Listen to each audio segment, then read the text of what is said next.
The Biden administration just responding to this shocking viral video from El Paso, Texas. They blame Republicans, you guessed it. The video is perhaps the most powerful visual encapsulation of President Biden's border crisis and why critics have called the record-shattering migrant crossings an invasion. Watch.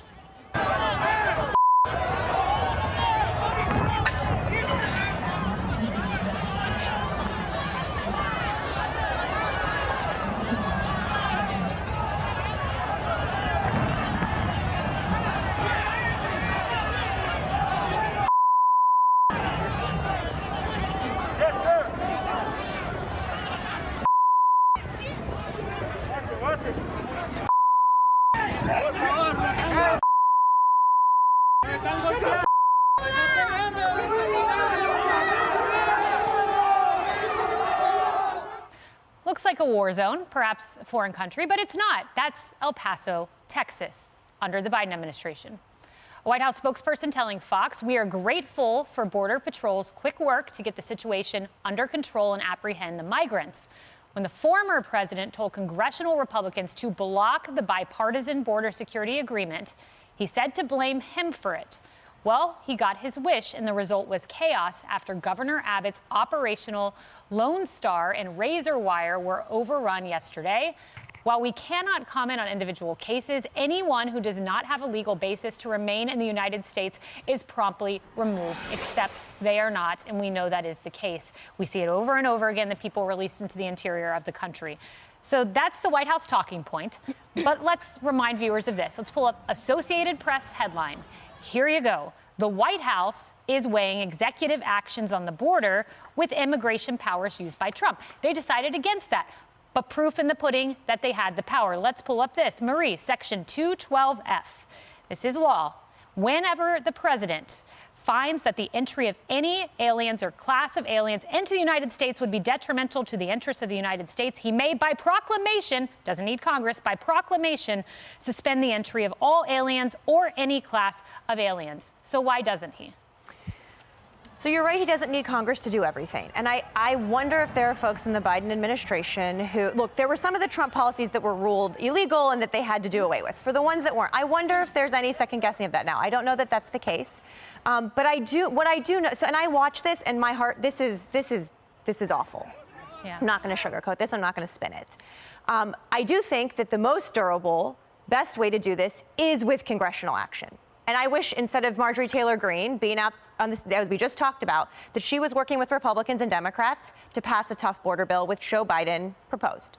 So, you know, I think both things are true, Kayleigh. Well, I think that is great that there's acknowledgement that there's executive power. I wish the Biden administration would use it. I surmise they're not, because it would isolate progressives who they need to pull back in, Chris.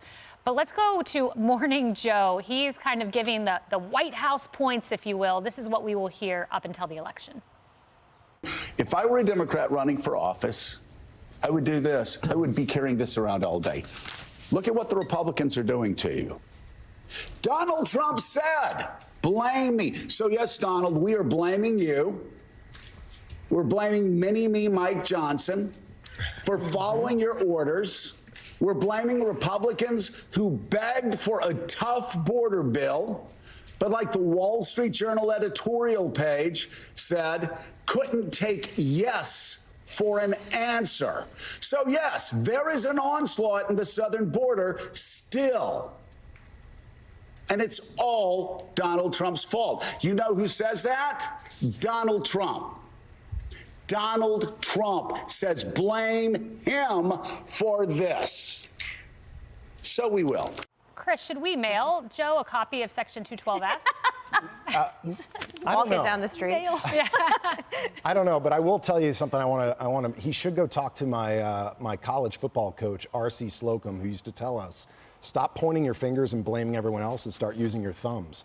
We've got to start taking personal responsibility. This video is one of the most disturbing things I've ever seen at the southern border of my home state of Texas, and it reminds me a lot of the speech Ronald Reagan gave in the 1960s that many have called the time for choosing, where he said, if we choose to do nothing, history will record with the greatest of astonishment that those who had the most to lose did the least to prevent its happening. And I don't think Americans understand what's at stake for us to lose. and more importantly, perhaps, what we can gain out of protecting the southern border. We have security and prosperity are directly tied to immigration. Lock the border. If America's the lifeboat, we've got to stop the leaks. But importantly, on the inside, the 1.8 million H-1B visas that are in backlog, the magnet that attracts talent to our country that hires people, we've got to free this up so that our ingenuity and our IP can be unleashed to keep us globally competitive so that we can invest in these mission-critical operations that are going to sustain our nation going forward. Emily, you and I remarked as that video was playing, it doesn't look like our country. No, it doesn't. And it is only by the grace of God that there were no significant injuries, because that certainly looked like a situation ripe for massive traumatic injuries to our law enforcement. I have to point out what our president said recently in Dallas when he was attempting to draw a distinction between his approach to the southern border and Donald Trump's. And he said, well, I don't demonize immigrants.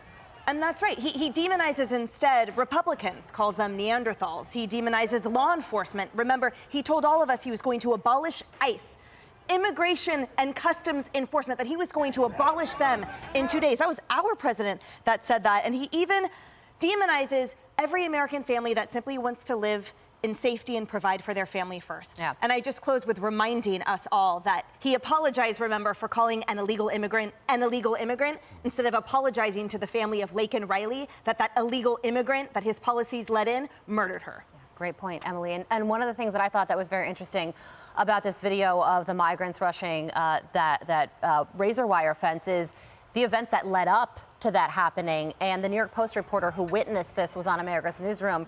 Her name is Jenny Tier, and she said that what happened was Texas officials were separating this large group of illegal immigrants, about 600, into two smaller groups. One of them is women and children and family, and the other was these group of single adult men. And the men started looking around and going, wait a second, I think we're about to get deported back to Mexico. And they didn't like that, and you see how they reacted. To their surprise, though, and I'm sure to all of ours, their worst fears were not realized, and only one of these people was arrested, and a lot of them were let into this country, processed through Title VIII. So this is an image, like you said, Kayleigh, of this crisis at the southern border, but the outcome of this is as well. Yeah, that's right. And let's not forget the White House continues to blame Republicans for this, but the problem is the polling shows Americans blame the Biden administration. Hey everyone, I'm Emily Campagno. Catch me and my co-hosts Harris Faulkner and Kayleigh McEnany on Outnumbered every weekday at 12 p.m. Eastern, or set your DVR. Also, don't forget to subscribe to the Fox News YouTube page for daily highlights.